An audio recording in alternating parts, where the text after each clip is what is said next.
There's 2 seconds to go, and WVU and UCLA are tied 75-75. Little Johnny storms down the court and shoots the ball. Will it go in?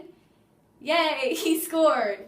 WVU is now winning the game by 2 points. The crowd goes wild. All of the students jump out of the student section and onto the court, ready to celebrate their win.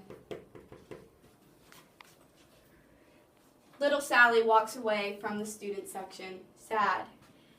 The girls' basketball team has done so wonderful this year, but they never get this much of a fan turnout, and nobody ever storms the court for her. In 1972, Richard Nixon passed a bill called Title IX. Title IX prohibits sexual discrimination, harassment, or assault in any government-funded organization.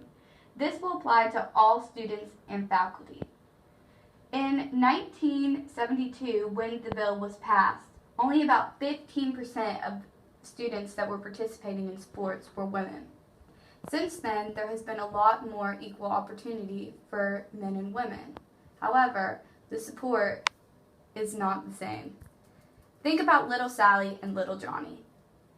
Little Sally won her girls' basketball game last week too. But for little Johnny, all of the students stormed the court. Should all of the students not be storming the court for little Sally? Do girls and boys have equal opportunities in West Virginia University sports? Another issue that is protected by Title IX is sexual assault. The biggest issue with sexual assault is, what is consent? A common misconception with sexual assault is that it is rape between 2 strangers. However, it can be between 2 friends in the same group, or even people who are acquainted and have met in class.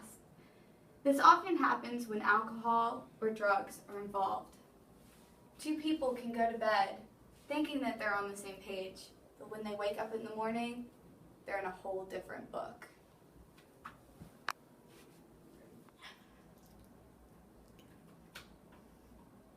Joe and Sally have met in their English class. They then saw each other at a local nightclub, Lux. Joe went up to Sally and asked her if she wanted a drink. Sally had always thought he was a little cute, so she didn't deny. Sally got very intoxicated that night. So intoxicated that she wasn't going to be able to make it home. So Joe took her home with him. They walked back to Joe's place, and that night they had sexual intercourse. Sally woke up in the morning thinking, what happened last night? And when she realized what had happened, she was not happy.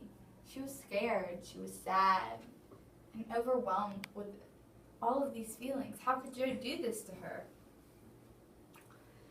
This is the issue of consent. Joe did not have consent. Even though Sally may not have said no, she did not say yes, and that is very important when dealing with sexual assault. Just because you don't have a no doesn't mean that you have a yes. Sydney is a straight-A student aspiring to attend medical school. Grades have always come pretty easy to her until her Math 379 class. She received her first F on an exam, so naturally she went to her professor.